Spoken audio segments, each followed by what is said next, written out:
ఒకటి, తనకు తానే బ్రతికి ఉన్నాడు. ఆయన తనకు తానే జీవం కలిగి ఉన్నాడు. తనకు కలుగుతున్న జీవము ఎవరో ఇచ్చింది కాదు, తనకు సొంతంగా ఉంది ఆ జీవము. రెండవది, ఆయన ఎవరినైనా బతికించగలడు అనే విషయం కూడా ఇక్కడ వాక్యం చెప్తుంది.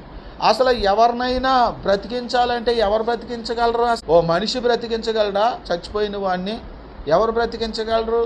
చూడండి, ద్వితీయోపదేశ కాండము 32వ అధ్యాయము 39వ వచనం చూడండి.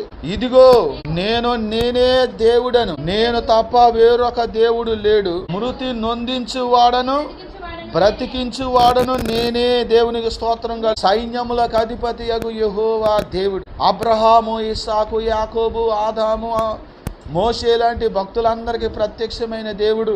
అరణ్యములోను సీనాయి పర్వతం మీదను ఇశ్రాయేలుతో మాట్లాడినటువంటి దేవుడు. ఆయన ఏమంటున్నాడు? మృతి నొందించువాడను నేనే, బ్రతికించువాడను నేనే అంటున్నాడు.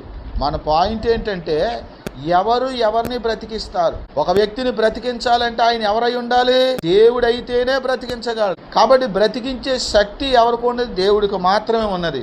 కాబట్టి ఇక్కడ వాక్యంలో మనం ఇంతకుముందు వాక్యం ఏం చదువుకున్నాము? కుమారుడైన యేసుక్రీస్తు తనకిష్టమైన వారందరినీ బ్రతికిస్తాడంట. హల్లెలూయా. తనకిష్టమైన వారందరినీ బ్రతికించేస్తాడు. కాబట్టి యేసుక్రీస్తు ఎవరై ఉన్నారంటే, ఈ వాక్యాలన్నిటినీ చూస్తే యేసే దేవుడు. ఎవరండి? యేసే దేవుడై ఉన్నాడు అనే సంగతి మనకి ఇక్కడ తేటతెల్లంగా తెలుస్తుంది. ఇక్కడ ఒక విషయం మీకు ఇందాకే చెప్పాను నేను. ఇప్పుడు పులికి పుట్టిన బిడ్డ పులి అవుతుంది, మనిషికి పుట్టినవాడు మనిషి అవుతున్నాడు. మరి దేవునికి పుట్టినవాడు ఏమవుతున్నాడు అని చెప్పుకున్నాం మనం? దేవుడు అవుతున్నాడు అని చెప్పుకున్నాం. అందుకే యేసు నేను దేవుని కుమారుని అని చెప్పుకున్నాడు. యేసు దేవునికి పుట్టాడు కాబట్టి ఆయన ఏమని చెప్పుకున్నాడు? నేను దేవుని కుమారుని, నేను దేవుణ్ణి అని చెప్పుకున్నాడు. చూడండి, యోహాను సువార్త 10వ అధ్యాయము 33వ వచనం. యోహాను సువార్త 10వ అధ్యాయము 33వ వచనం. అందుకు యూదులు, నీవు మనుష్యుడివై ఉండి దేవుడునని చెప్పుకొనుచున్నావు.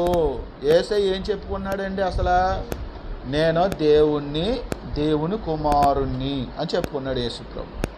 ఎందుకని? ఆయన దేవుడే ఆయన్ని కన్నాడు కాబట్టి ఆయన దేవుడయ్యాడు, ఆయన దేవుని కుమారుడయ్యాడు. అందుకనే నేను దేవుని కుమారుని అని చెప్పుకున్నాడు, నేను దేవుణ్ణి అని చెప్పుకున్నాడు. నేను దేవుణ్ణి అని చెప్పుకున్నందుకు యూదులు ఆయన చంపాలని చూశారన్నమాట.